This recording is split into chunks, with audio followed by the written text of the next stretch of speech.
Let me get this camera straight first. See, we got angels among us already in the building this morning. Good morning. Y'all know how we got to get the camera set up and everything.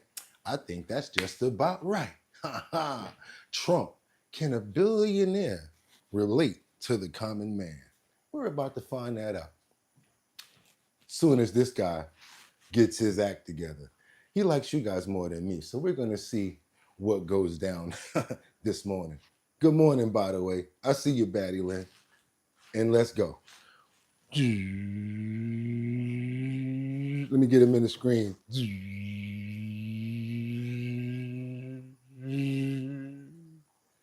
And bling, bling, bling. Bling, bling, bling. It's 6 o'clock. 6 o'clock. One more time. And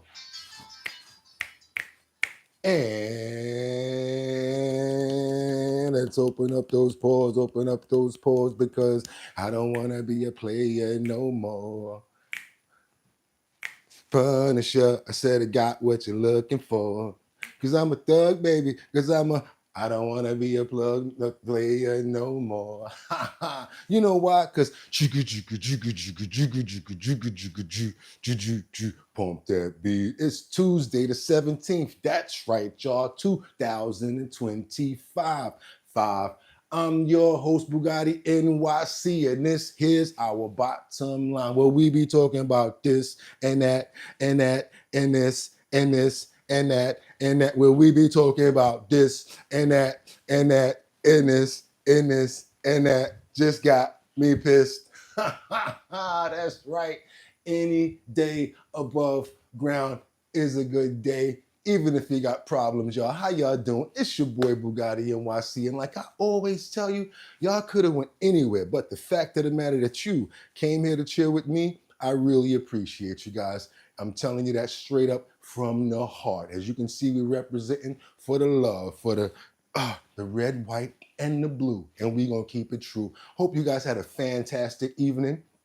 I know I did. Slept very well, got up, made sure we had the lineup good, made sure everything was well, and guess what? We are here now with no flaws and no boundaries, you guys.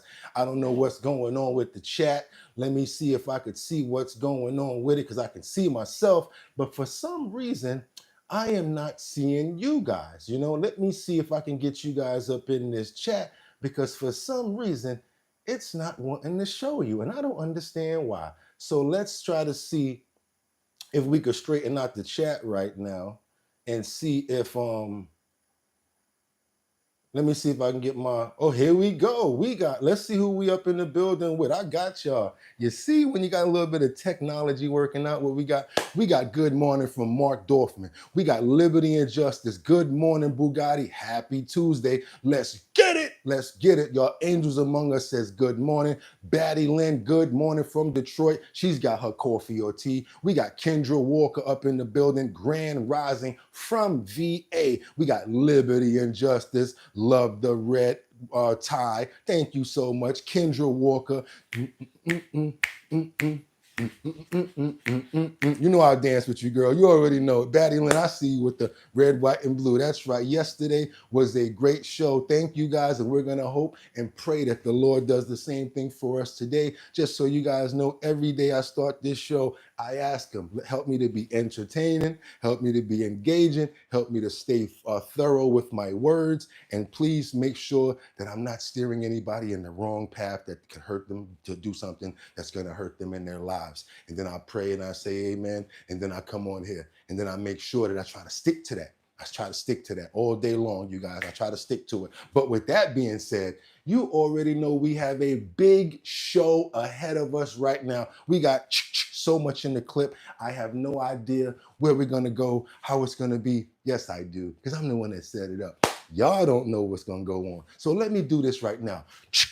There's a lot in the clip. I got to get to work. I got to get into this title. So let's get into this title. Let me get into that right now. What do we have here? We have Trump. Can a billionaire relate? That's what's hidden behind his head. Everyone wants to know, what does that say? Why'd you cover that? You know why? Because sometimes it's more about the art than the word. You guys can figure it out, and I'm gonna tell you anyway. So check it out. What does it say? It says, Trump, can a billionaire relate to the common man? I really want to know about that. I'm going to actually start a poll. I want to know, what do you guys think? Do you think Elon Musk can relate to the common man? Do you think that, this guy right there that was a billionaire could relate to the common man? Do you think our president is relating to the common man? We're going to keep on moving forward, you guys, because in subcategories, we have a bombshell book on Biden. No, we don't. This is wrong.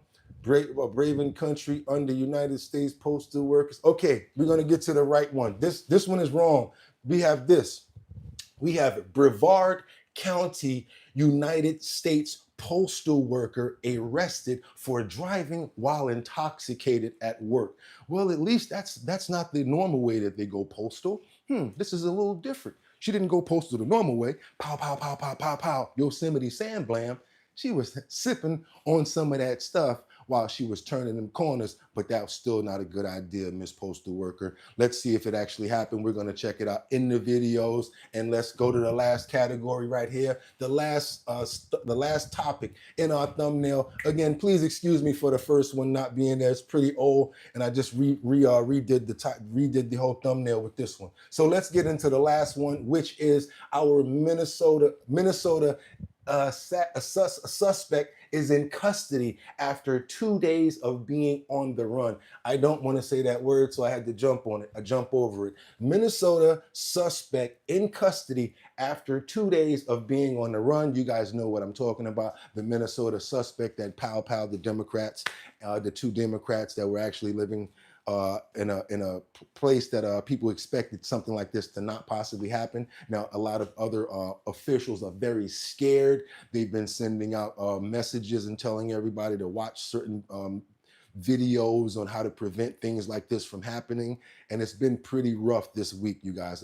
From the middle of last week up until now, things have been going pretty rough in Minneapolis with this situation. But me, I got a clip to get into. I got a lot of work to stack into. Let me go on and start this off with our President Trump, where he's having remarks on the Israel and Iranian war. And he's talking about there is a really good chance that there's going to be a deal made. Let's get into it, you guys. I'm going to stack 5 at a time like I normally do. I'm going to come to the comments. Please try to stay on topic while we put this work down, and then I'm going to come to the comments and see what you guys have to say. Let's get it. And as always, like I always tell you guys, do me a favor, let me know where you're chiming in from. I love to gather information from where you guys are from, your city, state, or country. Doesn't matter. Let me know where you're from, and let's go. Going to Canada. Last night was a tremendous success with a fantastic audience. It was supposed to rain. They gave it a 100% chance of rain, and it didn't rain at all. It was beautiful. And so I asked, if they gave it 100% chance, right? 100% it was going to rain like crazy, and it didn't rain at all. How did they predict 100 years out, and 50 years out, or 200 years out? They didn't do too well, the weather people, last night, but it was beautiful. Are you and Prime Minister Netanyahu on the same page? Well, we get along very well, and I will tell you that I think I have great respect for each other. Can you give us a solution? Go ahead, what? Mr. President, can you give us a sense of what the escalated situation between Iran and Israel? Well, I hope there's going to be a deal. I think it's time for a deal, and we'll see what happens, but sometimes they have to fight it out, but we're going to see what happens. I think there's a good chance there'll be a deal.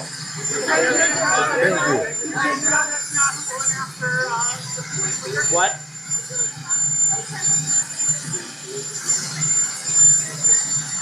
So the protesters, if we didn't have the National Guard on call and ready, they would rip Los Angeles apart. They come and they check and they say, is the National Guard going to be there? And if the National Guard's being there, they don't even show up. Have you asked Israel to pause their airstrikes into Iran? Well, I don't want to say that. Mr. President, do you expect to have some trade deals Now, at the G7 summit coming up? Look, we have our trade deals. All we have to do is send a letter. This is what you're going to have to pay. But I think we'll have a few new trade deals. Yeah. Will the U.S. continue to support Israel in its defense? We do. Yeah. Thank you very much. Okay, we got to go over. We got to keep on moving because we have this man that's being detained by ICE. This video is going to show this man being detained by ICE, and he's screaming out he's the one that helped in the USA Afghanistan war. He supplied vehicles. He supplied gasoline. Personally, I think that he should not be getting the handcuffs myself, you guys. This is going to be a different episode today. Pulling the gloves off, letting you guys know what the deal is. This person right here, Bugatti, personally, you don't have to take my view on this. I don't think this man should be getting arrested. Keep on moving forward. Let's go. Let's go. Administration has ramped up immigration operations in recent weeks. Videos have been surfacing of people being detained at courthouses when they actually show up for an immigration hearing. That has happened in San Diego multiple times, but one instance yesterday stands out. A man being detained by ICE agents says on video that he helped U.S. troops in Afghanistan. NBC7's political reporter Joey Safchik spoke with Afghan veterans who say the situation is really concerning. I work with the U.S. military back in my home country. I have all the documents. Veterans of the Afghan war are outraged over video shot and shared with NBC from inside federal immigration court in San Diego Thursday. An Afghan national, whose lawyer asked NBC7 not to use his name, calmly tells ICE he aided the U.S. military in Afghanistan as he's detained after showing up at the hearing. I was interpreter. I work with the U.S. military. And he believes that if he returns, he'll be detained, probably tortured, and possibly even killed.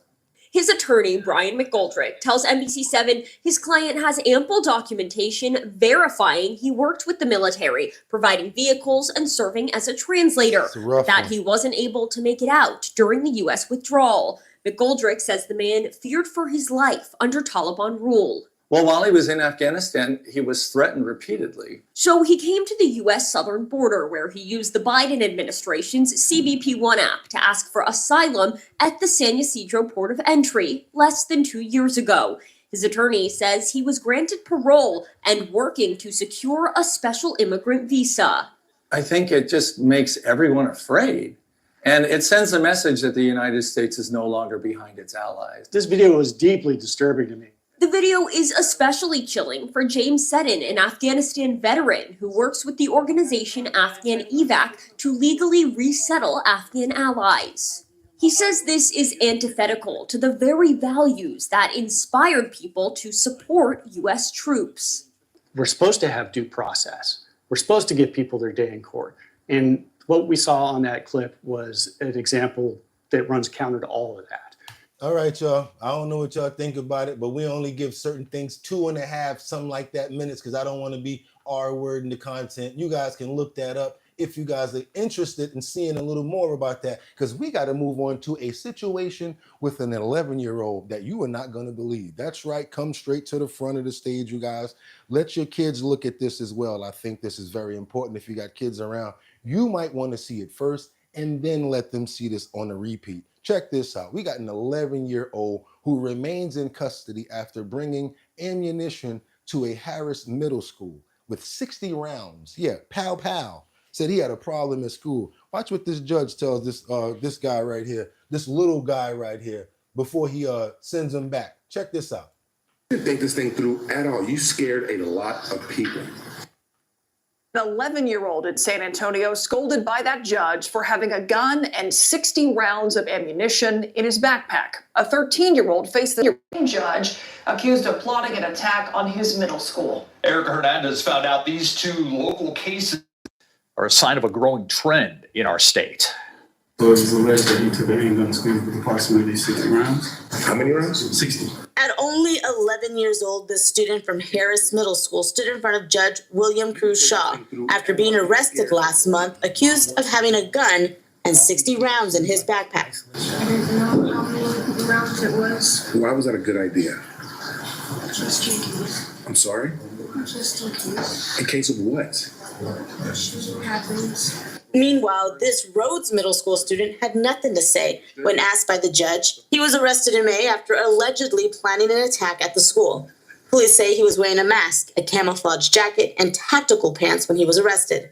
According to iWatch Texas, an app that allows people to report school threats and suspicious activity, the number of school threats being reported is on the rise, from 63 in 2022 to 89 in 2023, and more than 200 last year.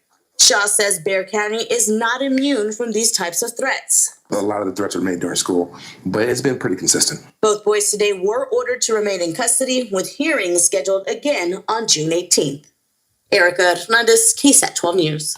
Now, the way that the judge is scolding him, don't you think that the parent should have been on that when he was 3 or 4 or 5 or 6 or 7 or 8 or 9 or 10?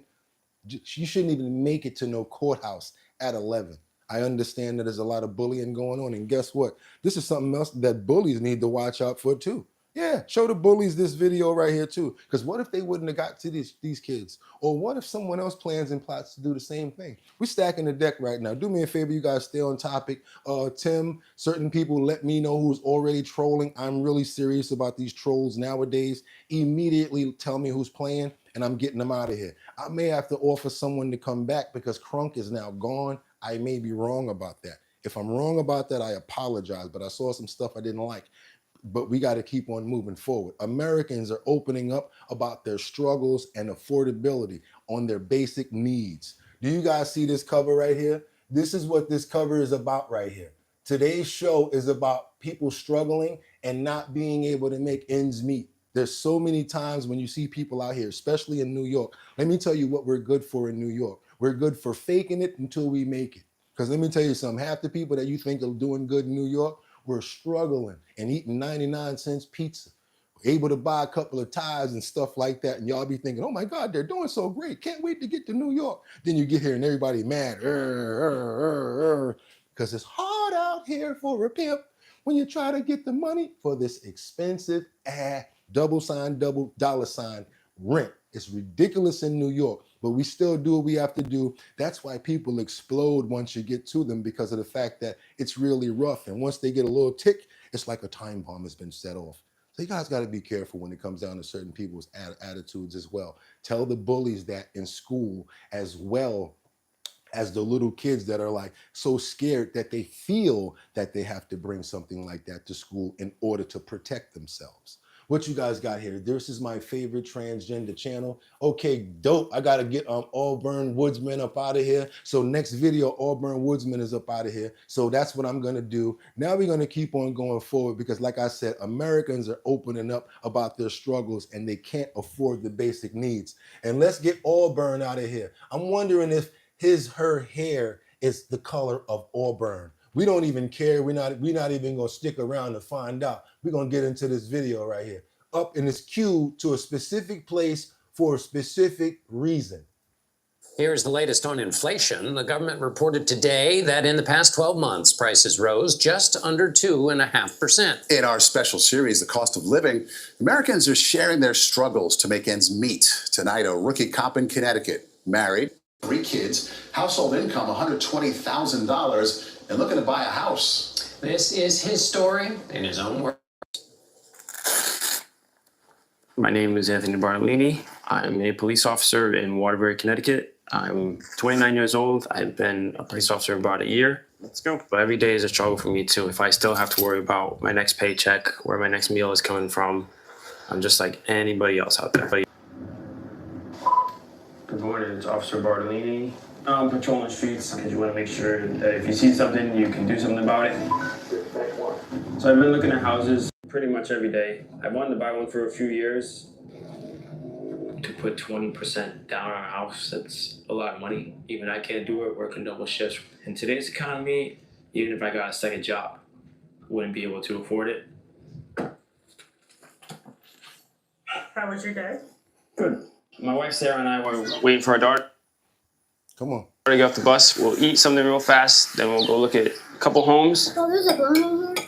There is, yes. There's a bone, yeah. We've been having trouble finding the right home because the bigger the house you want, the more expensive it gets. And we need the room for the family, the dogs. They need a yard around in. Turn right on George Street. I like the neighborhood. Seems quiet. There she is.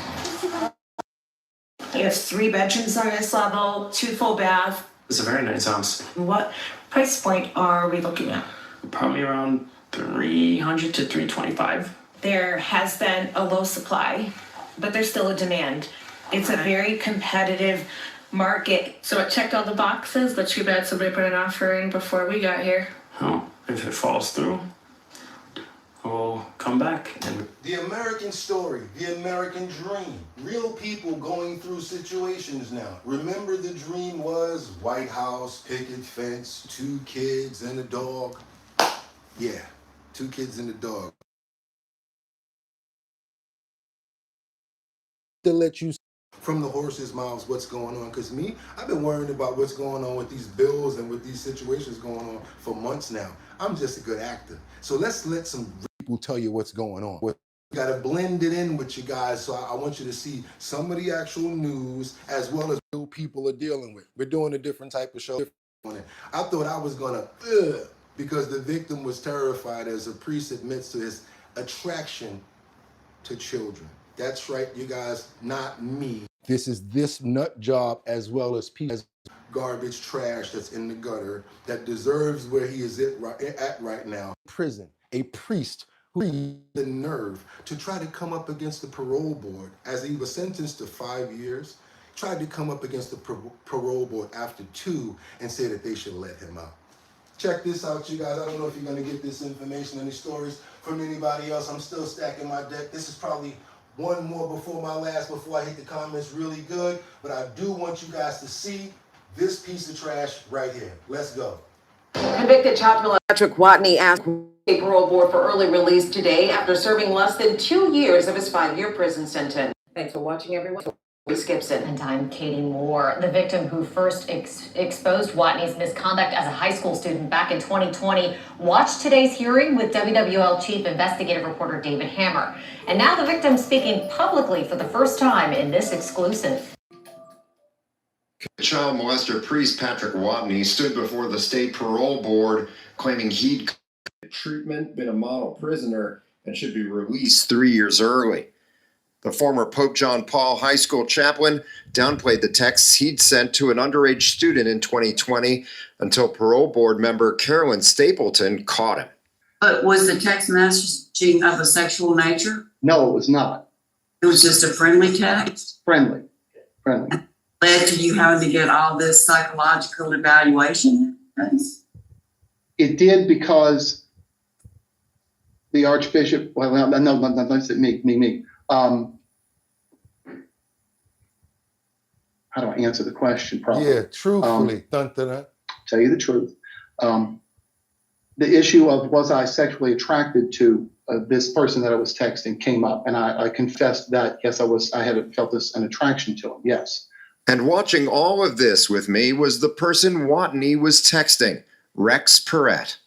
How did it make you feel when you saw him talking about the texts that he was sending you and the way he characterized them? It made me nauseous. There was honestly a moment I thought I was going to vomit. Was that the first time that you heard him say that he looked at you that way? I've heard of his account, but that was the first time I heard him say it. How did that make you? Rage that I can't describe.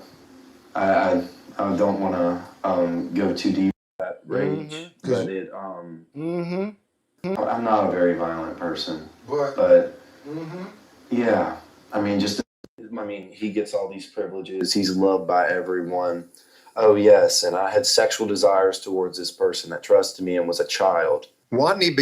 Hold up, because I got to get you guys over here because this clip is pretty long and we don't go minutes. But I had to get this part out. I got to get you guys over to this crap right here. Watch this. Watch this. Story was developed with our reporting partner, Ramon Vargas. So He sent us a statement saying, quote, Archbishop Amen's response to Patrick Watney's actions prompted Watney's admission of abuse, leading to his immediate removal from ministry, a law enforcement report, and his subsequent conviction for abusing a minor. Convicted child molester. Comments talking about that boy should go to jail. I see what y'all got. What y'all got for me on that? That's my fifth. Do you make beats? No, I don't. Music. Send them to Israel where he belongs. Okay, what else you guys got? Can a millionaire relate to? How about Obama, Clinton, Biden's? It's amazing. Okay, you all won't like half the Halloween is the creeps you out.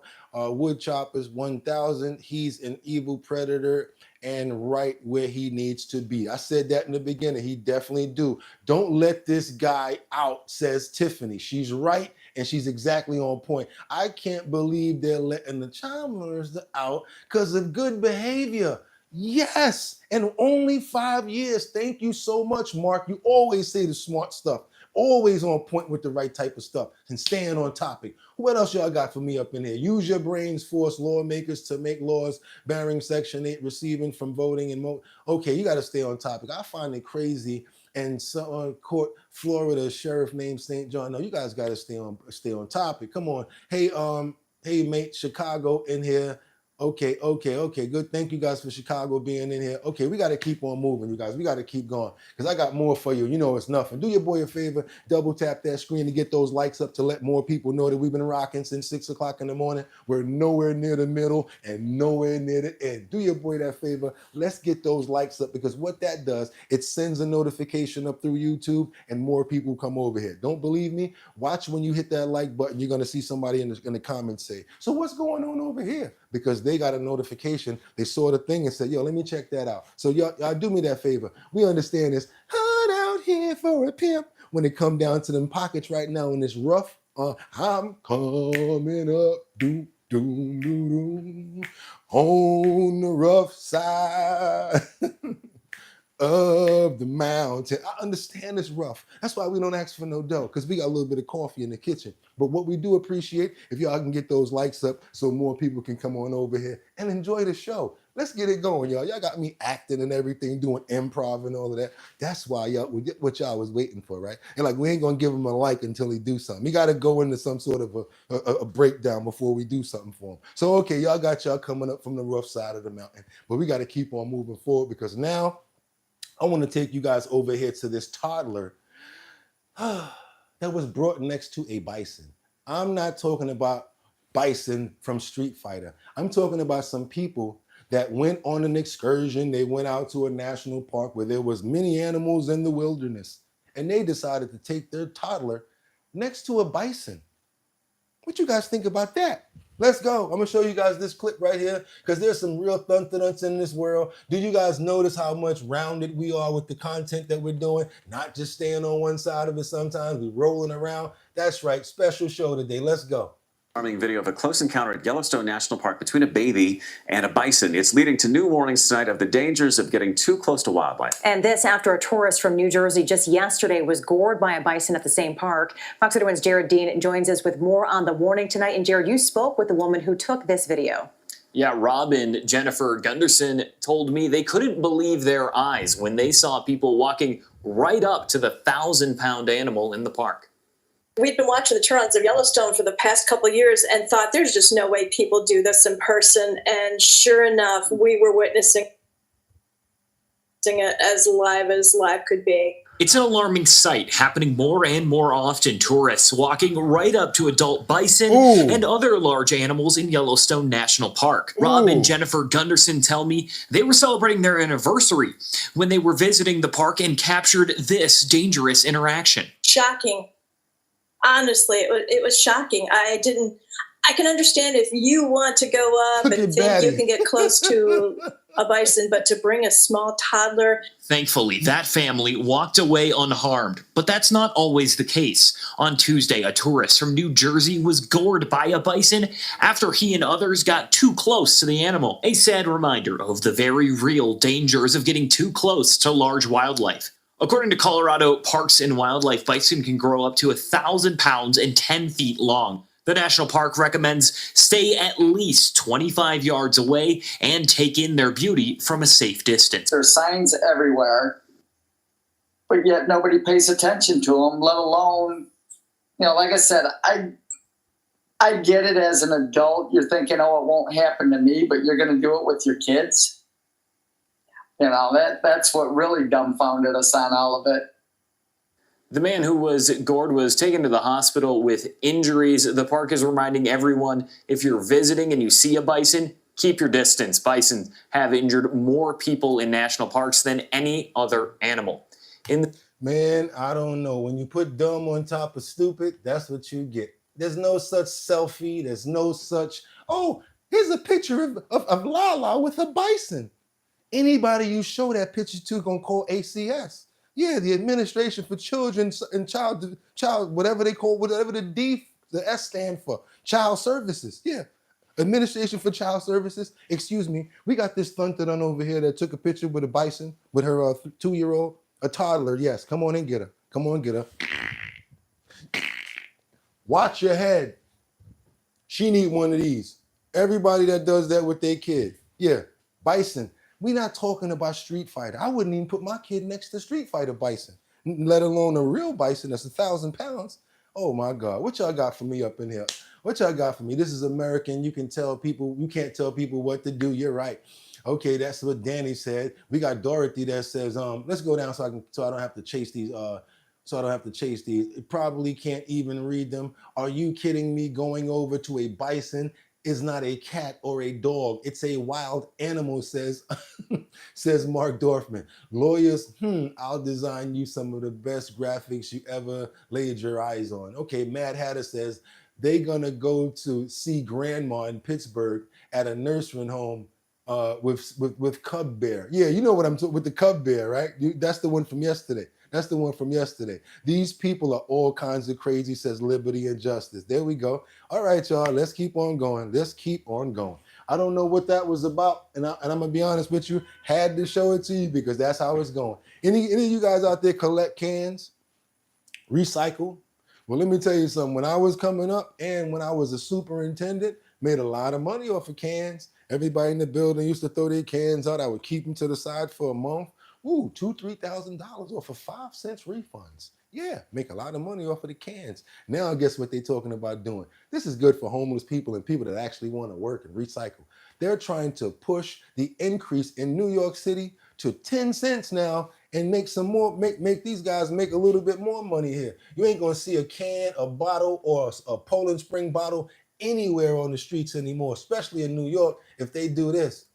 When every penny counts, At a time when every penny counts, there are renewed calls for an increase in the bottle deposit rate. Right now, it's 5 cents, but there is a push now to make it 10 cents. And officials tell our John Diaz this change is long overdue. For the last 30 years, Sonny Dewey has considered himself a canner, a person who collects bottles and cans to redeem them for the deposit money.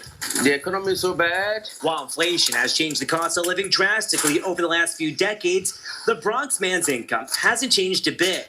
I used to have an apartment for $800, but now I got a room for $800. And the New York State bottle deposit has remained unchanged since it was implemented in 1982. 5 cents, which is why Dewey treks all the way to Brooklyn to redeem his collectibles at the Bottle Redemption Company, since it offers a penny more. Each dollar's the cent or whatever they were earning from it matters to their families. Like this Brooklyn woman who says collecting cans and bottles help her survive. Supplements my Social Security. And now advocates are renewing their push for a long stall bill that would double New York's bottle deposit from 5 to 10 cents. The nonprofit Sure We Can, which operates a redemption center, is one of the groups backing the Bigger, Better bottle bill. Potential environmental outcomes of the system in terms of litter reduction and waste diversion are being inhibited by a value that's not sufficient relative to the current cost of living. The executive director says New York's return rate for material is hovering a little below 70%. In states that have a higher deposit, 10 cents, they have return rates more like 90%. Officials estimate municipal governments spend roughly $400 million per year on curbside recycling. So advocates say the change would also save the state money. It's the most effective recycling system that exists in New York State. But it still sits in committee. From East Flatbush, Brooklyn, John Diaz, CBS News, New York. I'm looking for that troll right there. That's why I wasn't in the video just now. I see you, homie. I am hunting Red October right now to get you up out of here. I see you. Keep on plucking at it. I'm coming for you. Oh, Trump this or whatever. Oh, man, I'm coming for you. Keep on. Stick your head out because for some reason it's not coming out over here. But as soon as oh, what's your name? Oh, yeah, Pluto Shaman. Oh, you out of here. Like my grandmother used to say, boy, you about to be out of here faster than the cat can lick his ass. Let's go. You think it's a game because now it's now what y'all want to do? You want to be ballers, shot callers, brawlers who be dipping in the no, he want to get out of jail. That's what he want to do because he's in jail. In jail without the bail. In jail. In jail because he failed. Rah! Y'all don't know nothing about that right there. That's from the fat boys. They going down by law.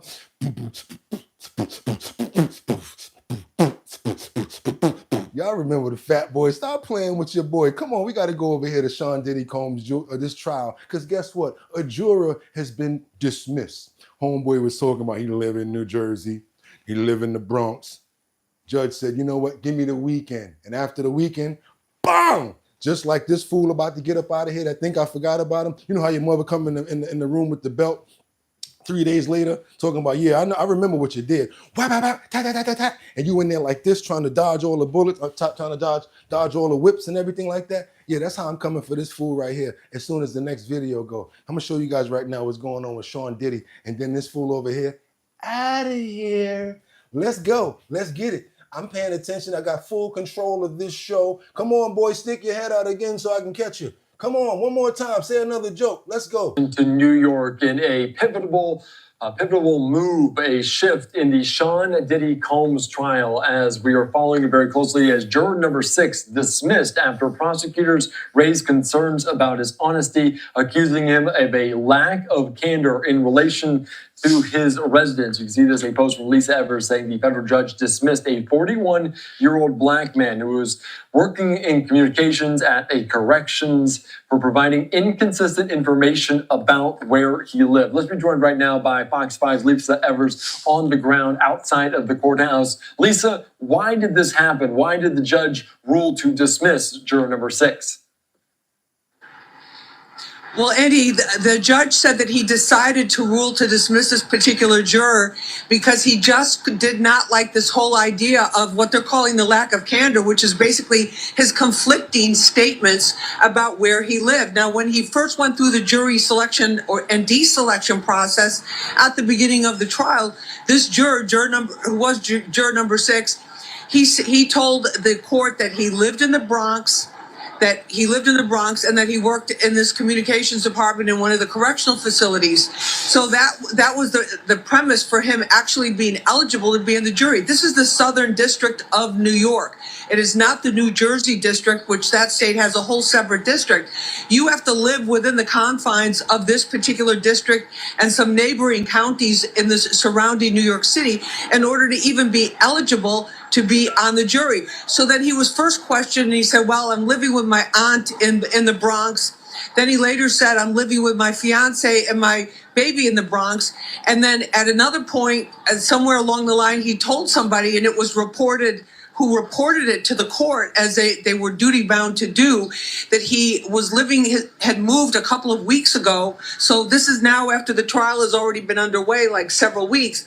He moved to New Jersey with his fiance. And then when he was questioned about that, he said, well, I'm actually staying in the Bronx with my aunt for 3 or 4 nights or 5 nights out of the week while I'm working. So the whole idea that he just was not very clear cut about this with a consistent story from the very beginning really raised a lot of eyebrows because the fact that he might be his eligibility to be a member of the jury, that would be a huge glaring mistake in terms of the trial.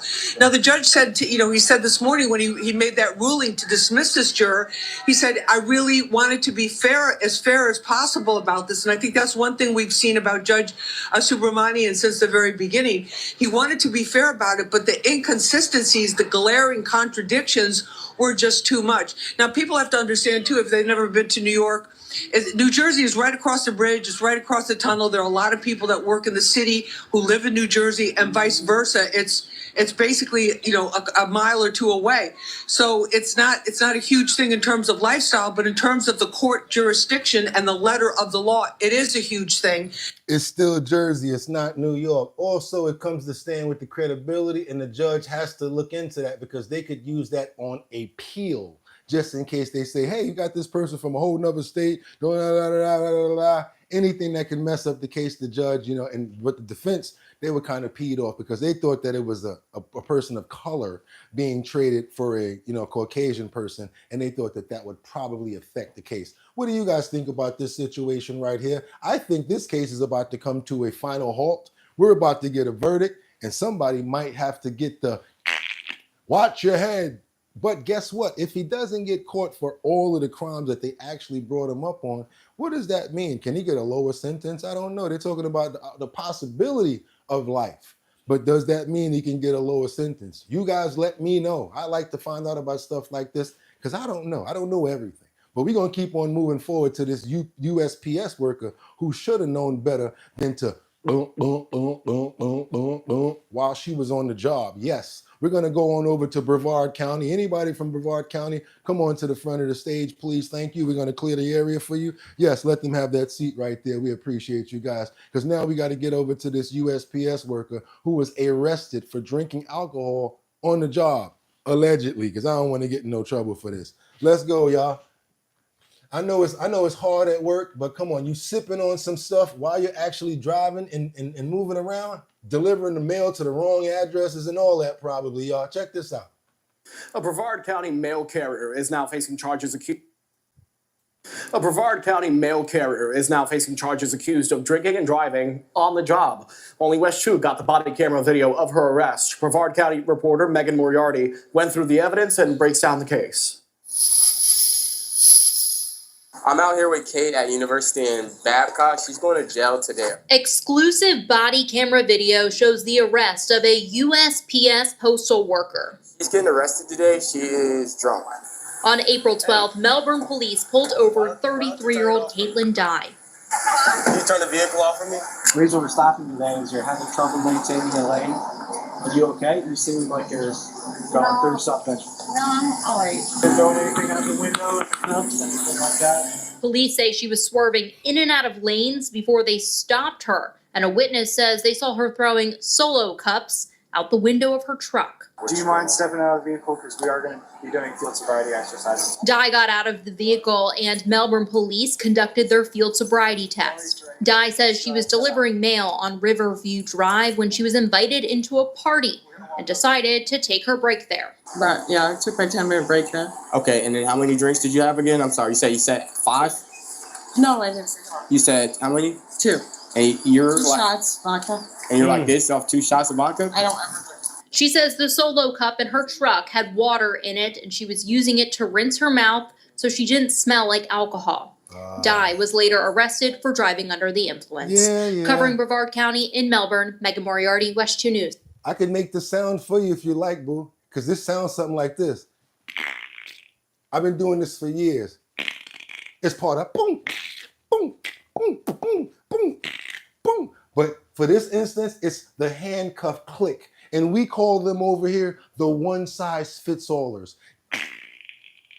And then it's watch your head. And then you're thinking as you ride around. So that's what this part is about, the bumping and everything like this. When you see me do this, when you see me move to the side and everything like this, y'all, that's you moving around like this in the car like. And then if you in the paddy wagon, it's hitting the side of the wall like. You know what I'm saying? You're thinking about all the stupid stuff that you did while you're going to get locked up. Yeah, it kind of comes down to that, y'all. But yeah, That's where she's at with it, getting those one-size-fits-all bracelets, you guys. There y'all go. No drinking and driving is not a good deal, especially not when you work for the Postal Service. And Di's next court date is set for June 23rd. And I don't think that the post office is going to be springing for her lawyer, you guys. What y'all think? Y'all think that's going to be taken care of by the job? You think that's something? Well, I need a lawyer. I need y'all to help me out because I need some defense on this. Boo, we ain't tell you to go sip on no scissor up on your lunch break, boo. You got to deal with that yourself. What we got over here in these comments, y'all? What we got? Let me read some comments real quick. What we got? What y'all got for me over here? We got Marty Jackson that says, well, now I know where my mail went. We got Lucas that says, get a job while I have 3. Oh my God, another one, Lucas? How many jobs you want me to have? I'm already a head on. Come on now. Can they do that being a federal worker? Because technically, has a higher rank. What they were supposed to call the feds to come get her? Honestly, alcohol is a slippery slope for some people. Some people in her life probably seen this coming. Pray for her 100. Yes, I feel you on that one, on Dot Focus, no doubt. R.I.P. I'm glad he didn't have to see it. Okay, Spartacus Warrior says, people make mistakes, and you're right about that. I'm just joking about this, you guys. I'm not trying to jerk her chain. She could be having a real rough time in life. Mad Hatter says, closing establishments for Diddy, your honor, and members of the jury. Diddy is a Somali refugee. You must acquit. You must acquit. Okay, Cruz, we're going to do that last one. It does not kick in until you pull up on that jail.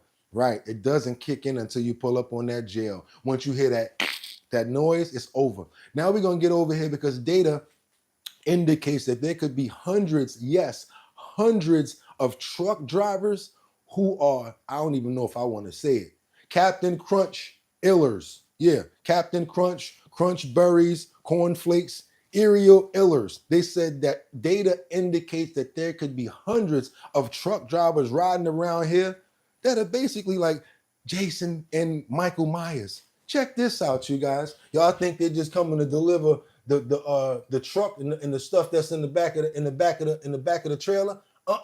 They're doing a little more than that. Check this out. Murderous truck drivers prowling the nation's highways for victims have become familiar villains, really, in TV shows and movies. In fact, the percentage of long-haul truckers who become murderers is small. But according to the FBI, there are likely hundreds of homicidal truck drivers on our roads who have never been caught. Many of them have driven across Nevada and have left a bloody trail behind them. Tonight, Chief Investigator George Knapp takes a deeper dive into how victims are targeted. And some of this information, it is graphic. 86-year-old Reno resident Patrick Carnes was driving in tandem with a long-haul trucker along I-80 when he vanished forever back in 2011. His car was found in the same out-of-the-way field where 62-year-old Judith Casita's vehicle was found 5 years earlier. She, too, was never seen again. Nevada lawmen came to suspect that a serial killer trucker, possibly 2, were picking off victims along I-80. This was actually where the vehicle was. And I've seen some gruesome things in 25 years as an FBI agent, really gory crime scenes. Former FBI Assistant Director Frank Figluzzi says the 2 missing Nevadans are not typical targets for serial killer truckers. Most of the known victims are younger women, either sex workers or hitchhikers. Figluzzi learned about the killers and their most likely victims by digging into a bureau program called the Highway Serial Killings Initiative, established in 2009, and learned even more by riding shotgun with truckers over thousands of miles, research that produced his best-selling book, Long Haul. By studying known murders, missing persons, and truckers themselves, the FBI estimates there could be 450 long-haul truckers who are serial killers, probably more. Many are sexual predators. Some just like to kill. One indeed likes to control the outcome and loves the power and will prolong torture, rape, and other horrors. But the other one, George, the other kind of serial killer, simply wants to kill. He enjoys that power of life and death, and he kills quickly. All right, I'm getting up off for that because you know when black folk hear about anything like that, we start running. As soon as we hear, yeah, I'm not going to stay in the screen for nothing. So y'all be careful out there. No, I'm not fear-mongering. Don't say it in the chat because I'm going to show you right now. You see how a whole bunch of people is getting kicked out? it's a trigger word to get you kicked out because of people like that. I can't show certain videos without be fear mongering. Keep on saying that word. What you gonna see? This message has been hidden. This message has been hidden. This message has been hidden. Because I already knew that y'all was gonna do stuff like that. It's our show. We play what really goes down. Period. What y'all got for me in these comments over here? The FBI guy did it. He is deflecting onto the truckers. Ooh, hey chat. Oh, this is scary, Special K. It's real and it's going down. He is getting ready to send you people to war. They have already ordered the steak and the lobster. Many young people will be impacted. Ooh, that's crazy. Bro on God, LMAO. Yeah, I be trying to really go in over here, y'all. I be trying to be making you laugh, making you cry, making you feel the truth that's really going on. But do me a favor, if y'all appreciate the content at this point, double tap that screen to get those likes up. Y'all know ain't no other show on right now that's playing no clips like this with a community like that. No. Don't try to say yeah. Nobody messing with this show right now. Y'all know that we the #1 show on YouTube in the 6 o'clock hour. I say we because I can't do it by myself. If I was, I'd be standing here playing videos, looking at my phone, and they'd be coming in that door with a white coat like, get them. Okay, it's all right, Bugatti, come on. So yeah, don't even act like it's about me. It's about us. We're going to keep on moving right now because what are we talking about here? The struggles that everyone is going through.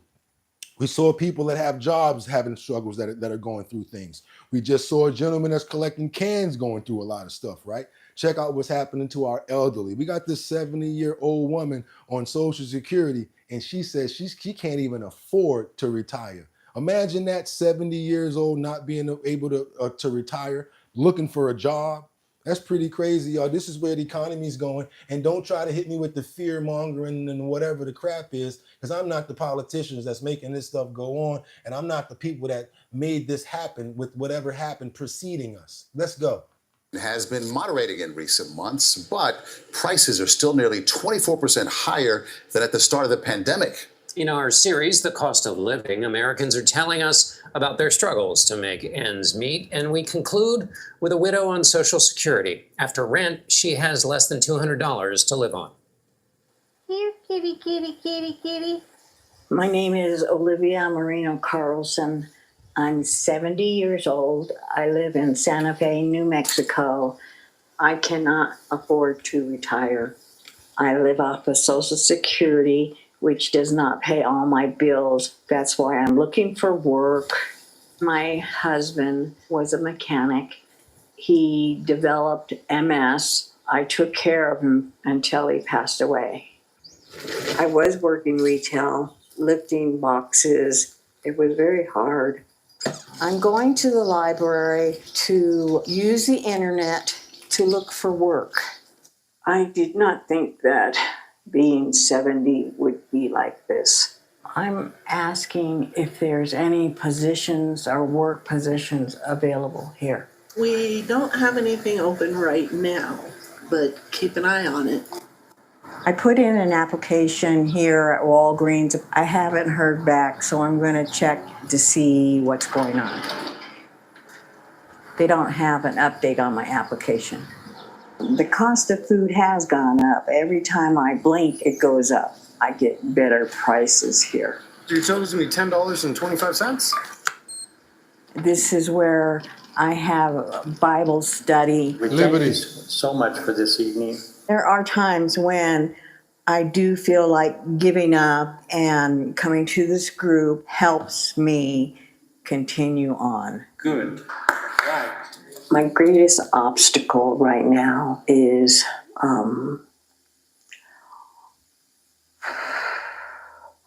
being able to support myself. It is hard for me just to survive. I wish people in power would think more with their heart.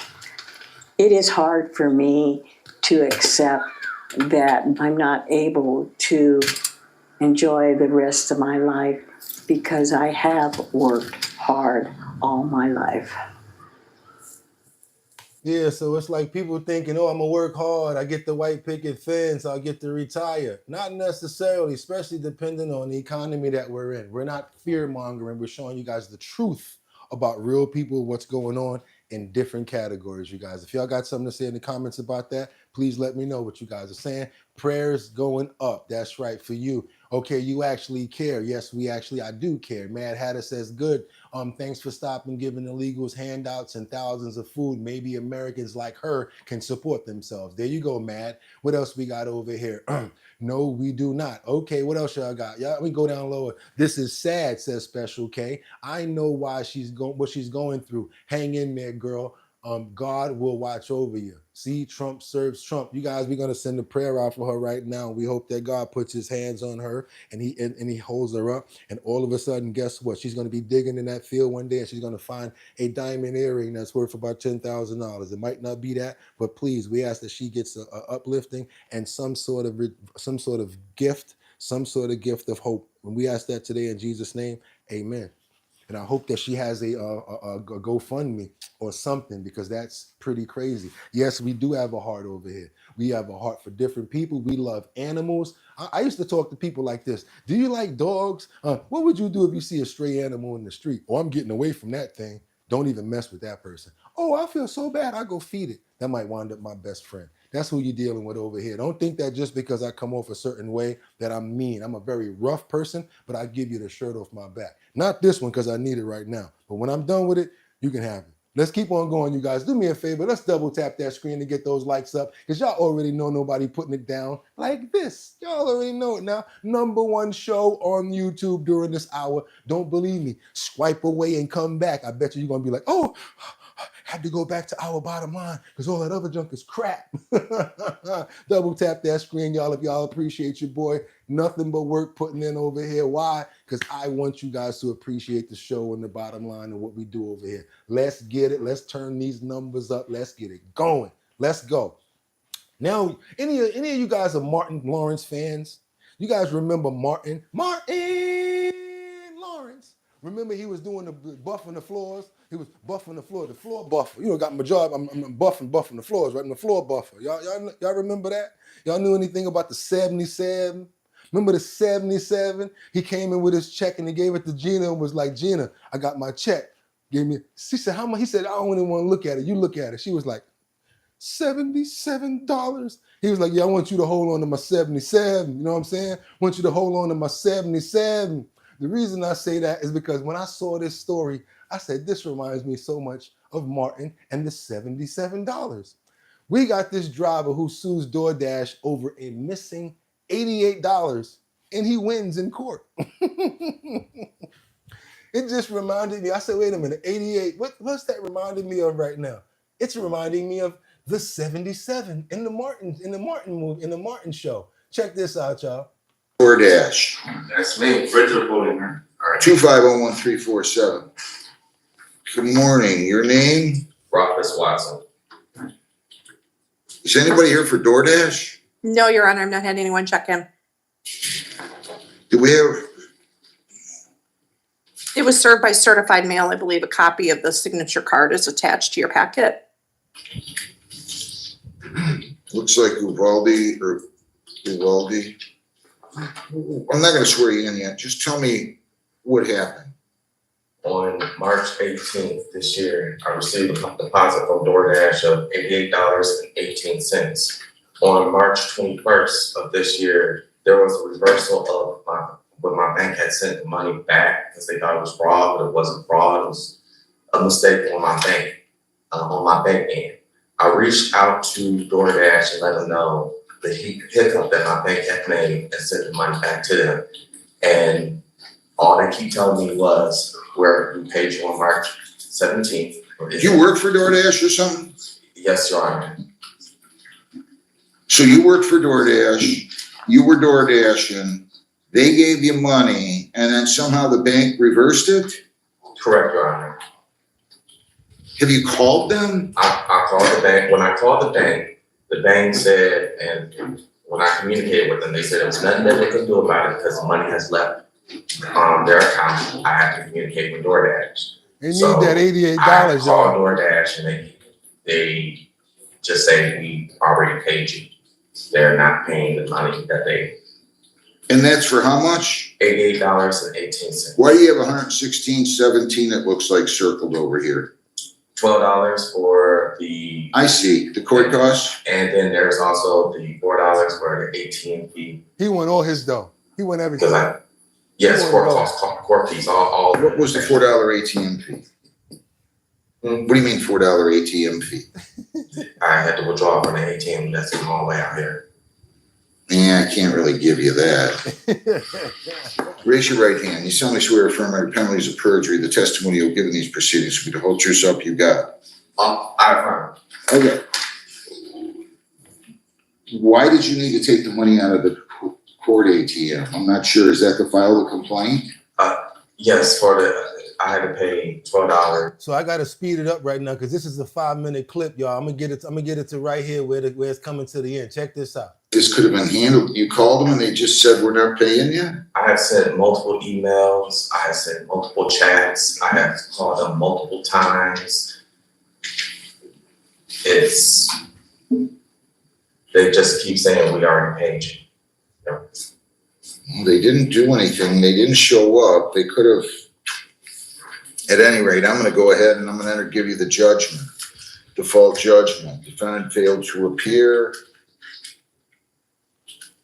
It seems strange that you're suing it. You deal with the San Francisco, California company as opposed to a local company here?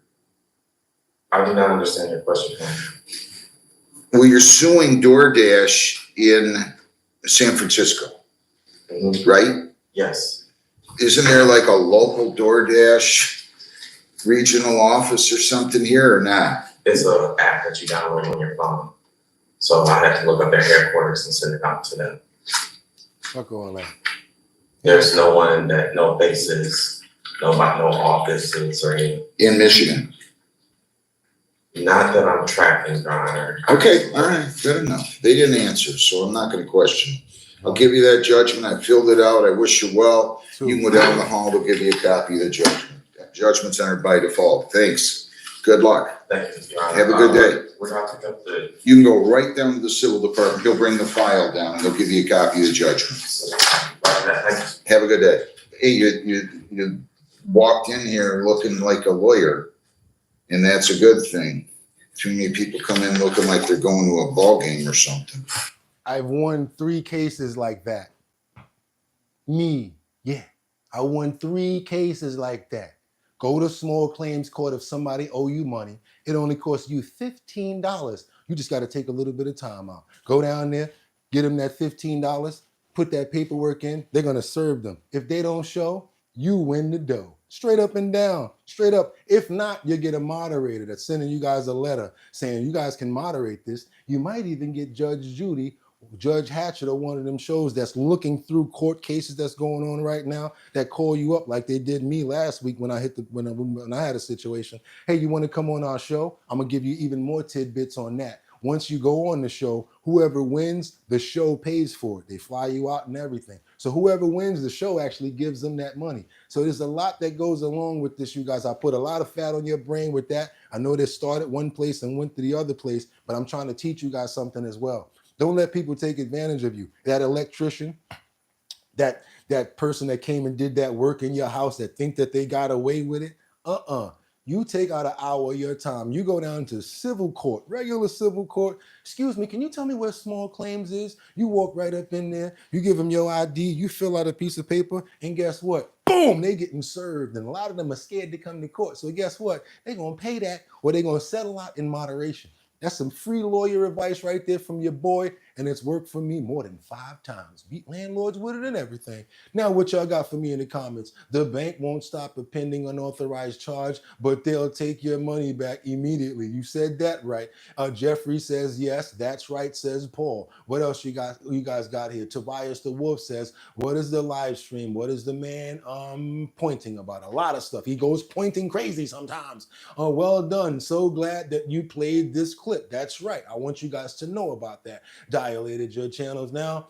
Okay. What? Dirt deleted your, okay, whatever. A special case says Harley is a blessing. Come on, y'all already know that I can't forget about this huge love right here. We haven't saw him in a little while, but thank you so much to Harley for the $200 super chat. We're going to ask everybody right now to say hello to Harley, and we hope that that grandchild is doing phenomenal, because Harley had a new grandchild last month, you guys. And we're also going to hope that they're chilling out. They got the little dogs out there hanging out. If you guys follow their page and everything, they're having a little summertime hangout. We see you over there living it up, Harley. We appreciate you and we love you. You're a major focal point to the show, and we always appreciate you. And thank you so much, you guys. So with that being said, everybody, let's thank Harley, because we appreciate the support that they always show us. Thank you so much, Harley. Thank you so much. We got to keep on moving forward, you guys. I hope you like that clip. And also, please do your boy a favor and double tap that screen to get those likes up. I don't know if you're going to find out any information like that from anywhere as far as the specifics as well, because it's very important for me to teach you guys stuff like that. I think it's only fair that we share information, because if we knew how to invest, if we knew how to do certain things, if you teach a man to fish, he'll be able to take care of himself as well as his community, and you can thrive and make a better community. Stop trying to save information. And the last thing I'm gonna say is this. If you know some important people and you got their phone number, stop acting like you're doing something big because you got such and such's phone number. I know a lot of people, I got a lot of people's phone number, but guess what? If I'm not making no bread off of the situation, what is having a phone number doing for you? Huh? Let's look at our phones now and try to monetize the thing that's in the things that's in there. If you really want to think business wise, stop harboring and being like, oh my God, I can't give you such and such's number. Hey yo, such and such trying to get in contact with you. Can I give you their number? It is not that serious. Let business be business. And again, teach a man to fish and stop being greedy. Y'all been eating long enough now. Stop being greedy. Come on now, y'all. Give to the needy. Share the information and don't make them wait. You mess around and I'm going to bite you and snatch the plate. Let's keep on going, y'all, because we got information from somebody you never thought that I'd be playing right here. Yes, Roseanne Bar. She's talking ICE protests, and she says this is why she left California. Do you guys know that Roseanne actually left California a number of years ago and she moved to Texas? She said she likes to have the security and it's much better out there. Just really quickly, you guys, I actually thought that what she said had a little bit of information that you might want to know. So here we go. She's talking about the ICE protests in LA and why she left California. You were in, I mean, you still are in entertainment. I know you're in Texas now, but when you saw what was going on in the news, what was your impression? And do you think Trump's handling it right when he sent the National Guard? Of course he's handling it right when the American city is burning. It's ridiculous that they sit there and go, we'll handle it. No, you won't. You didn't do anything in the fires. You just let people perish because you're that stupid and you're that evil.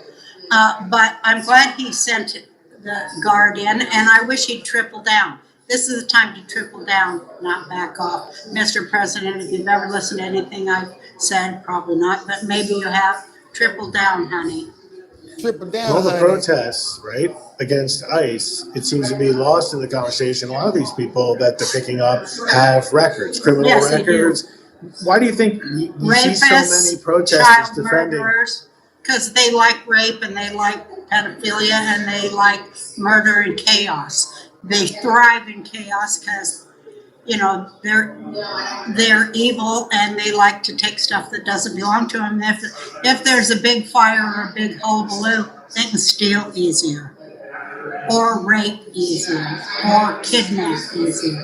You know, they are just all about money, and they can't get it with anything creative. They have to get it through crime and destruction. I mean, how you just break somebody down like that? I mean, she said certain words, but just so crazy, like they can't get it through creativity. They got to get it through blah, blah, blah. How many times you know of a leech like that? They can't get it off of their own talents, but they trying to get it off the sweat of your back and have you doing something for them. Ooh, sounds like some Hollywood. And a lot of people are leaving. I see people in the comments, like a lot of people are leaving. Kings Among Us says, I love Roseanne. ICE ? We got over here, what else we got? We got Liberty and Justice that says Hollywood and politician, she's right. See, look at that. Harley says Roseanne is a patriot. Look at that. Forever E says she's not lying. We got Natalie up in here, says she knows firsthand because she's an actress. You're right about that. LA is a big ripoff. Everything is so expensive in California. It's nuts. See? Holly Weird says Forever East. And this stunting on over here talking about Brian Pumper. Stay on topic because you're not no fun. And then we got deported. We're going to deport them. And if you don't supposed to be over here, we deport them. You ain't got your paperwork, we deport them. We deport them. You keep on playing around in the comments, I'm going to deport you. Bam! Let's go. Let's keep on going, y'all. Let's keep on. And what made you leave that area, go to Texas, and do you like your life in Texas better? I do like my life in Texas better. I left LA to go to Texas because I knew they were going to try to take Texas and turn it blue or purple. So I said, well, not Texas. I'm going down there and get my guns, and by God, I'm going to fight down there. And I have. And I have many friends. I'm an old, nosy Jewish woman, and I call everyone on the phone and give them my 2 cents. That's everyone in the government, and I tell them what I know, what I read, because everybody calls me too. All the women across America who know things call me, and I relay it to the proper folk with the proper tone. I think she probably should go for office, especially the way that you're talking now, Ro. Roseanne might need to run for office, and everybody in the comments is actually digging her. What y'all think? Y'all think she need to go get a little congressional situation, or AG or something like that? What y'all think about that in the comments? I know one thing, she'll be outspoken. She definitely ain't gonna be quiet. That's one thing you ain't gonna get from Roseanne. She's not gonna be quiet. Let's get on over to Clayton County where this jail employee, yes, this something. Do they watch the news? Do people that actually work in prisons watch the news? I guess they don't. Because all this month, all we've been reporting on is people giving out contraband, people breaking out of prison. Now we're going to go over to Clayton County Jail because we got this other thundered employee who was arrested, oh my God, for sneaking contraband inside the jail, right? And the way that they locked her up, they did it in front of everybody. At roll call. Imagine they call you out at roll call in the morning and you get those one-size-fits-all bracelets.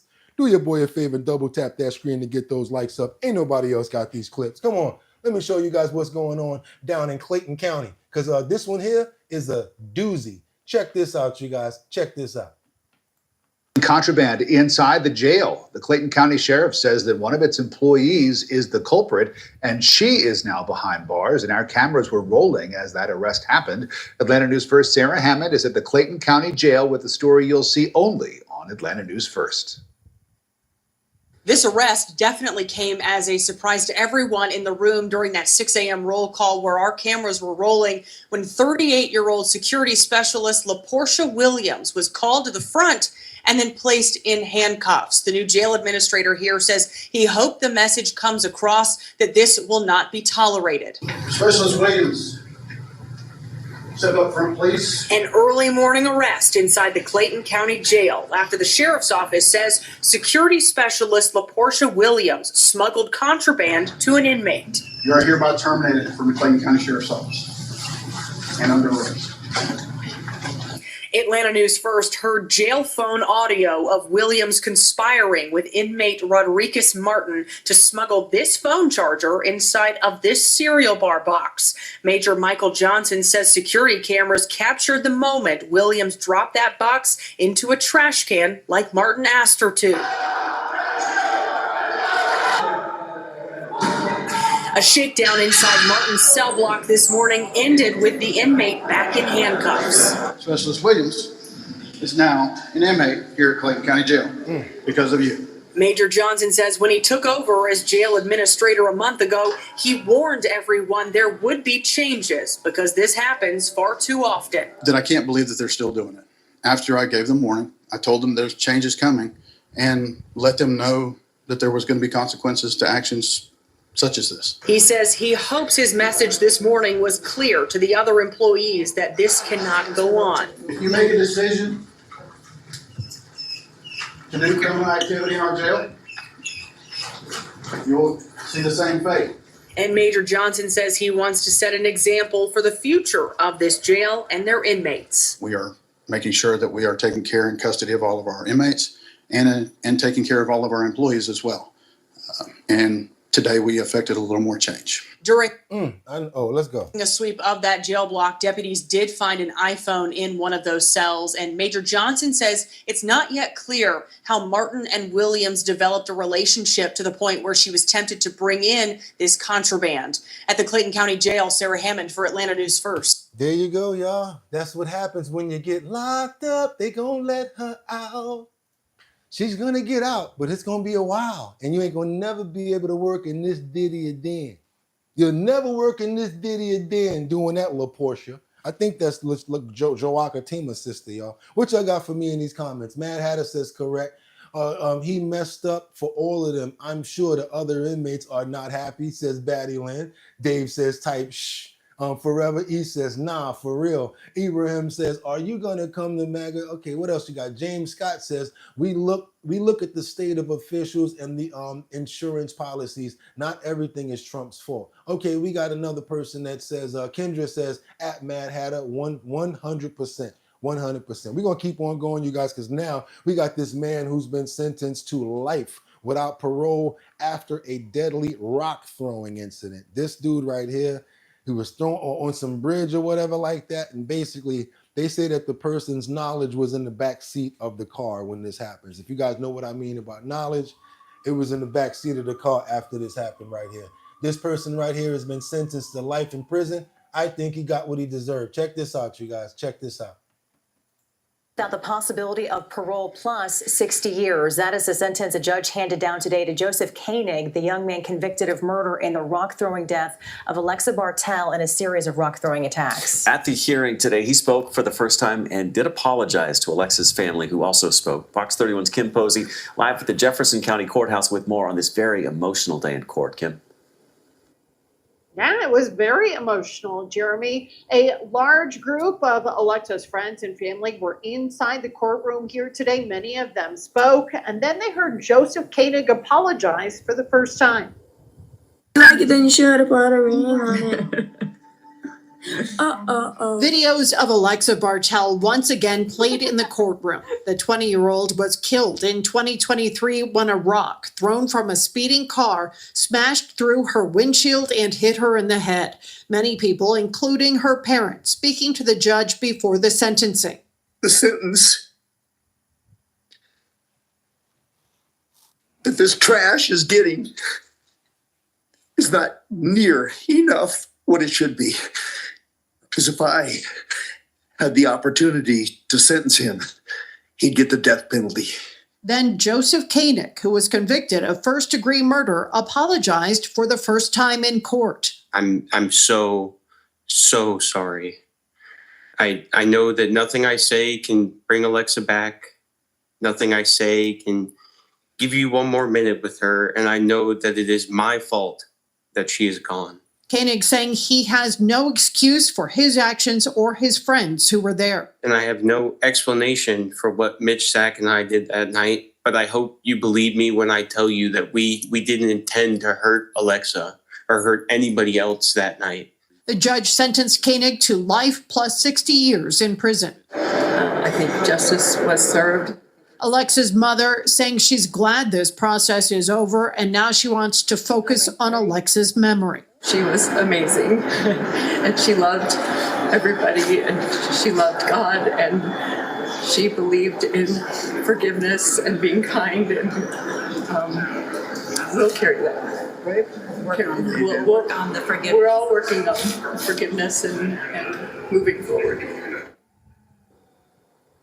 Now, the family says that they are aware that an appeal could be filed in this case. The two other co-defendants did take plea deals, and they were sentenced one to 32 years and one to 45 years in prison. Kim Posey, Fox 31. And I got an emotional. Yeah, y'all, situations. And that's why I know I was like, oh, I could stop right now. Don't want to keep on playing. But then we wouldn't get the information out like that. We play small clips that don't get that much demo in other places because our platform actually has more of a demographic so that you guys can find out information and stories like that. Very sad right now, very sad situation. And we want to pray for the soul of the person that lost their lives, as well as all of the friends and the family members that have been affected by this tragedy. And we hope that God accepts her soul into heaven. And we ask this in Jesus' name. Amen. Amen. You guys, I want you to know that I am not a preacher or a reverend or anything like that. When it comes down to situations like this, I feel the need to pray for it. And that's just the way that I am. I do stuff that you guys might not like. You know what I'm saying? I take a little drink here and there sometime. I'm not perfect. I am the host of this show, and I'm a human being. So don't get mad at me when I might bring up whatever like that or whatever. That's right, because I am not perfect.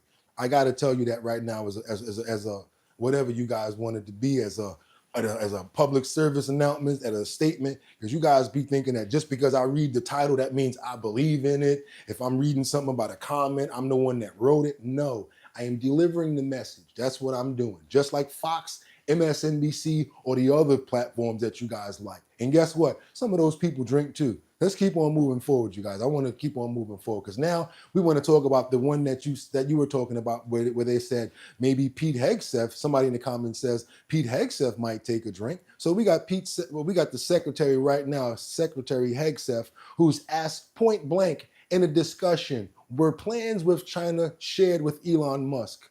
Because at some point he was being invited into meetings about highly important information as far as wars and things of that nature. So we've got some people that are asking, was this stuff discussed around Musk? Because if it was, that's not a good thing because he could be utilizing it for business strategies. We're talking about everything, guys, here. We got everything moving around. We're not stopping. We're going to double tap that screen to get those likes up. Again, let's keep it going, you guys. We got it. Recognizes the gentlelady from Hawaii, Mr. Kuda. Thank you, Mr. Chair, and I agree, we've had many performances today, but what we'd like is some answers. Mr. Secretary, did you invite Elon Musk for a briefing on war plans with China to the Pentagon? Yes or no is simple. There's been a lot of hyperbole and incorrect reporting around that situation, but we did invite Elon over to come talk to us generally, but there was no war plans being discussed. Okay, so whose idea was it to invite him to the Pentagon for a briefing? You mentioned you served at the pleasure of the president. Was it the president's will to have him come and be briefed? Well, as you know, at that time, Elon Musk was leading up Doge efforts, and we've taken a great investment in Doge at DOD, and so getting his input on how we make DOD more efficient makes a great deal of sense. Okay, but don't you think it's a conflict of interest for the world's richest man? Many of the contracts that the DOD is engaged in, billions of dollars of contracts going to his company, and he is, as to your point, was leading Doge, which was involved in cutting hundreds of contracts, but also becoming intimately aware of the platforms and the requirements that would be given out for new contracts. Did you not think it was a conflict of interest to invite someone with financial interests into the Pentagon to have firsthand knowledge of what they could then bid on for their own, enrichment? Ma'am, it was just an informal discussion, but I'll tell you, anyone that knows our Defense Department knows we show no preference to any company other than what your capabilities are. And we're grateful for the places where his companies benefit our national defense. So for a $280 million donation, the world's richest man with companies intimately linked and involved in billion-dollar contracts with the Department of Defense gain access into the Pentagon.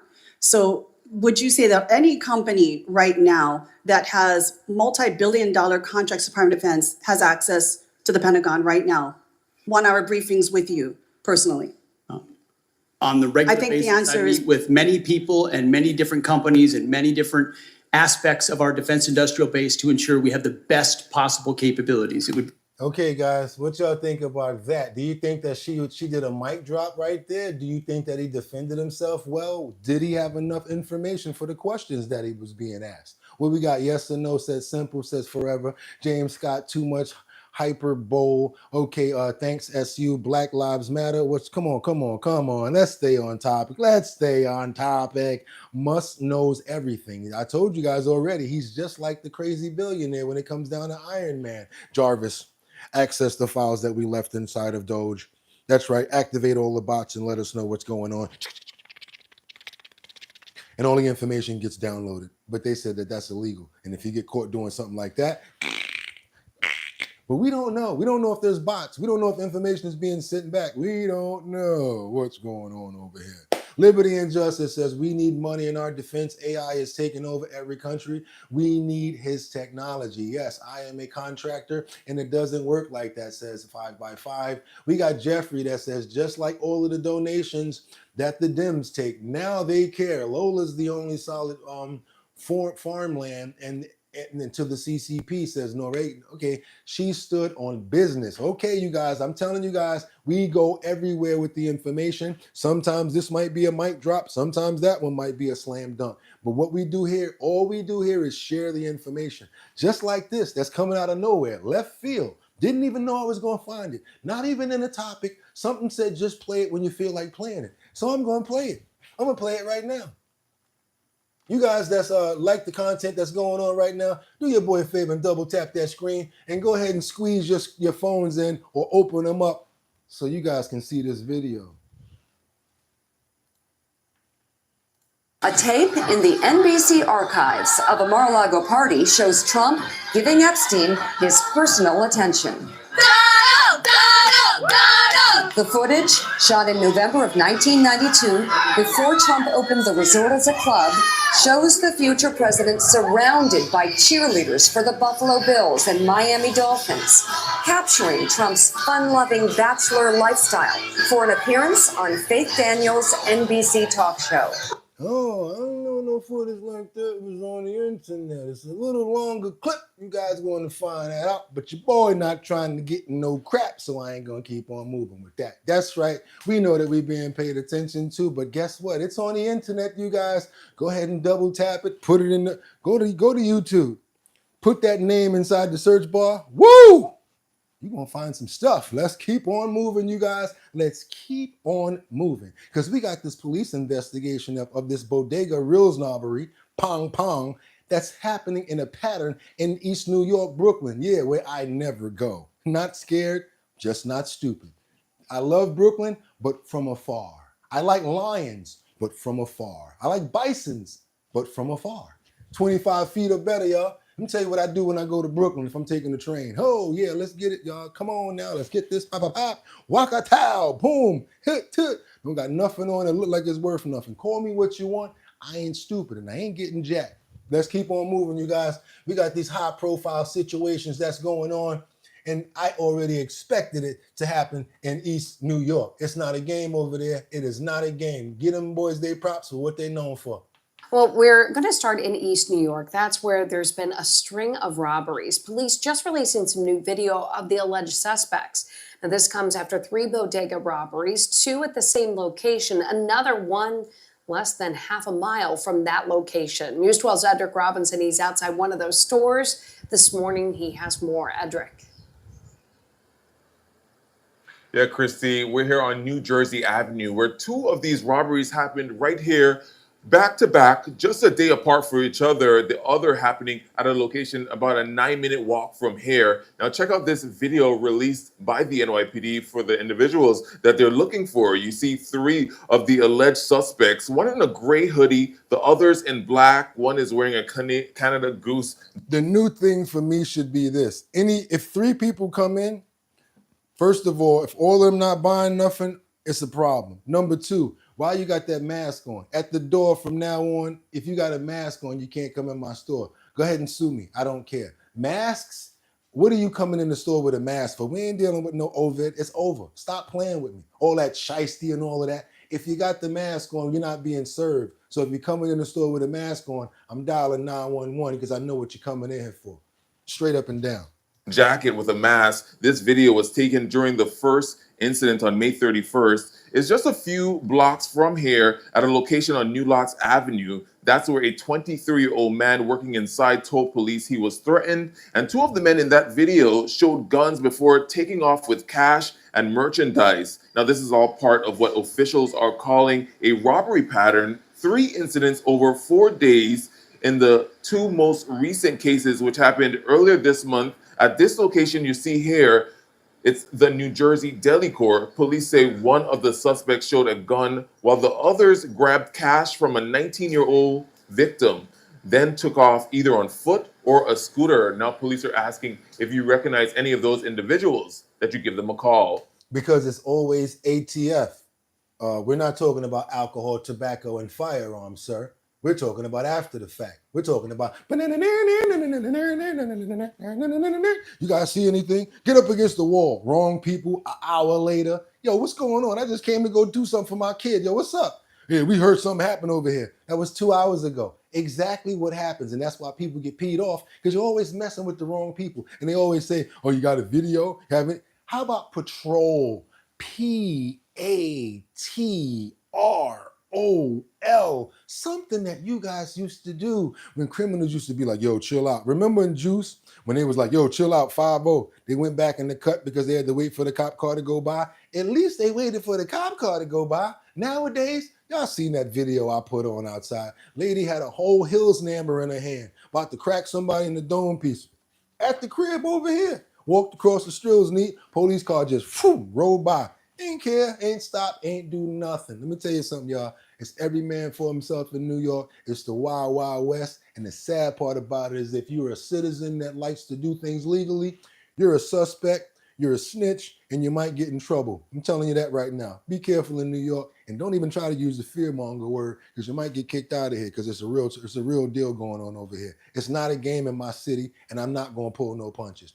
We got breaking news in Minnesota as the assassination suspect is in custody. We got full press coverage, y'all. Let's get over here, because we haven't reported too much on this Minnesota situation as of yet. So let's go ahead and get this report from your boy, Tampon Tim. Good evening. After a 2-day manhunt, 2 sleepless nights, law enforcement have apprehended Vance Bolter. That's 48 hours that law enforcement involved in a complex and dangerous manhunt. Spent Father's Day away from their families to deliver justice for Melissa and Mark Hortman and their children who spent this Father's Day alone. To the law enforcement who stand here and the hundreds who were involved in this, the state of Minnesota owes you a deep debt of gratitude. Thank you. You ran towards the danger and you served the state of Minnesota. This is a great example of coordination and collaboration. Multiple agencies, federal, state, and local, coordinating together in a way to protect the public and close this hunt around. Now, all you people that are making jokes and comments on that lady back there that's doing the sign language, y'all know y'all wrong. And I'm going to tell you just like this. Y'all know that a little emoji video where Jesus is looking over your shoulder like that? He looking at y'all right now. Because, you know, she had to do her sign language, and she likes to be a little emotional with it. I use my hands, too. And sometimes I might move my head and do certain stuff. That's what people do. Y'all dead wrong for making jokes on that lady in the back over there. There's a serious situation going on here, y'all. Come on. Stop it. If you think you're going to make a profit, stop it. If you think you're going to, what y'all got over here? Everyone watching the sign person, making sure that they are legit. Yeah, what's the deal with Tim Walz hired this guy for what? He is fringe mass shooter and also active shooter. Okay, defund the police working as the finest. Yes, I see you Tango dying laughing. You can run, but you can't hide. Got him. Funny Waltz has the report of this. He employed the door knocker and his wife. Okay, Corey says, wasn't your people the destined to kill? Okay, making it seem like the law enforcement would have the day off if it weren't for having to capture the guy, LOL. Keep on, you guys. I know y'all was laughing at that lady. I know y'all was laughing at her. Y'all wrong. Y'all wrong for that. But check this out. Y'all remember the movie Rambo? Rambo, and then he had a little toy, The Force of Freedom. I don't know how I be remembering the commercials. I'm talking about, I can't even believe it. Remember the commercial for Rambo and the little doll? That's what I'm just throwing back a little throwback to right now. The reason I'm bringing up Rambo is because Rambo is the name of this pit bull. And this pit bull, you guys probably hear real bad stories about dogs and pit bulls and how they do bad things. But let me tell you something. The pit bull is actually a really good dog. Very, very loving dog. Very loving dog, especially if you save one's life. That dog will do anything for you, I'm telling you. Go get him out the pound, that dog will hold you down. I'll hold you down. Dog will be like, I'ma hold you down. I'ma hold you down. Roof, roof. Yeah, well, check out Rambo. Rambo held down a friend of the family as somebody was trying to rob her after she came back from the ATM. Rambo said, not on my watch. Watch how Rambo get down, y'all. And they left, like my grandmother used to say, fast as a cat could lick his ass. They got up out of there. My grandmother used to be like, boy, you can lie faster than the cat can lick his ass. Now check out Rambo got them up out of here, like my grandmother used to say. Targeted and ambushed, with the whole thing caught on camera. Video shows a woman in Leon Springs being attacked by a pair of masked men. The woman thinks she was followed by the men from the bank. As Ken's 5 reporter Zach Briggs shows us, it took a certain member of the family to save the day. It happened so fast, but it felt like it was in slow motion to me. Noemi Moreno still shaken up after being attacked by masked assailants in the early afternoon of Friday, June 6. I'm like terrified. I'm always looking around now and making sure that nobody's following me, and I'm kind of leery, like going places by myself now. Moreno was taking care of some business at the bank here in Leon Springs. After cashing the checks, she went to pick up her kids at her mother-in-law's house nearby. When I arrived, I was in my car and I was debating, should I bring my purse or not? Moreno got out of the car with her money-filled purse, and right behind her, a red SUV pulled up after passing by just moments before. And these two guys, young guys, all dressed in black with the black ski mask, they started pulling my purse. And they pulled me so hard that I fell on the ground. Amid all the screaming, Rambo the dog revved into action, rushing toward the commotion as Moreno held onto that purse for dear life. They saw the dog and they jumped in the vehicle and took off.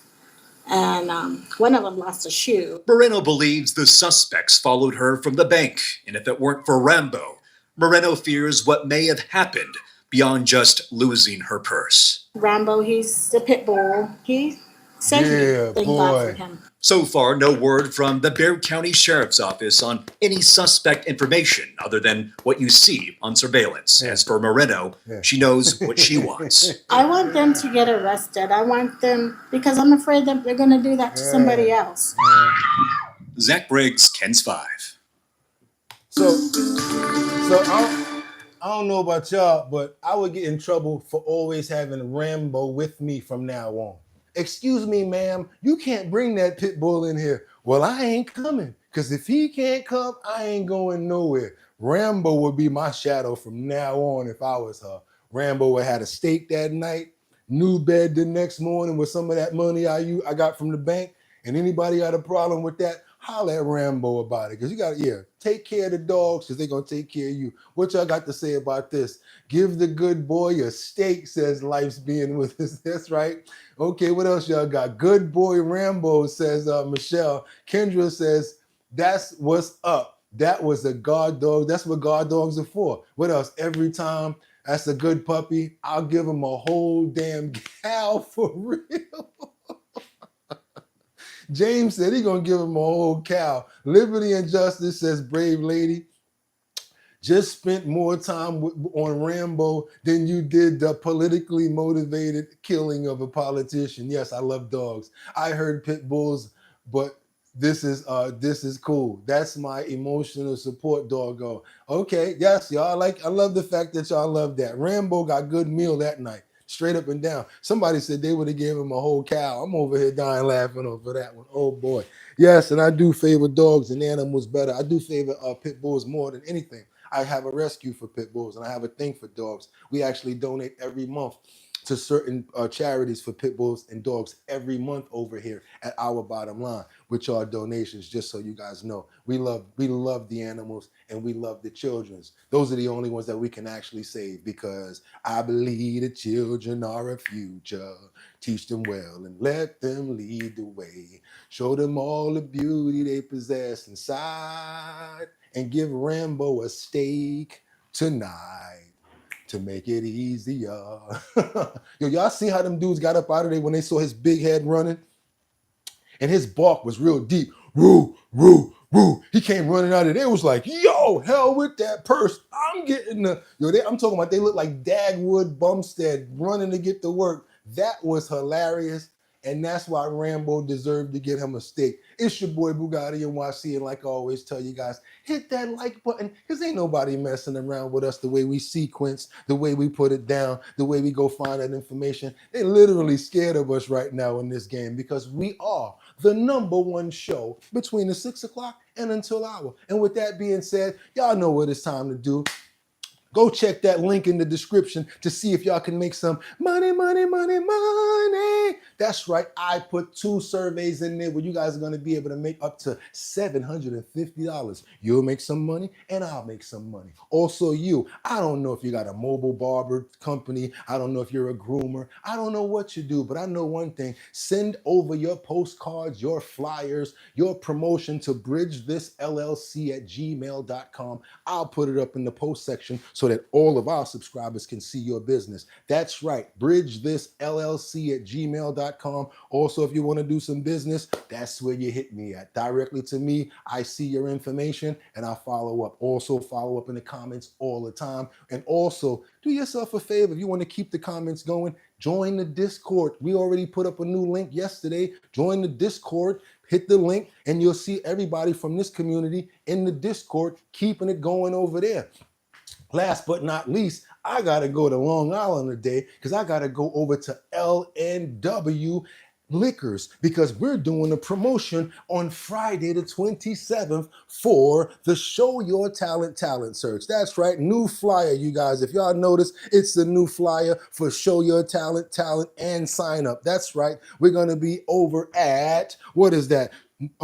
22 West North Circle Drive, Green Acres Mall, Valley Stream, New York. That's right, Friday, June the 27th. I'm at 22 West Circle Drive, Green Acres Mall. We're going to be at L&W Liquors. That's right, L&W Wine and Liquors, you guys. We're going to be doing a promo as well as a sign up for the Show Your Talent Search. I am going to be there because I'm the one that's hosting the event. That's right. And it's sponsored by Big Drip Hard Punch. If you guys want to be a part of the talent show, come on out. I already gave you the address. I'm going to be there Friday the 27th. You should be there Friday the 27th between 5 and 8 p.m. That's right. Friday, June the 27th, 2025, 22 West Circle Drive, Green Acres Mall, Valley Stream, New York.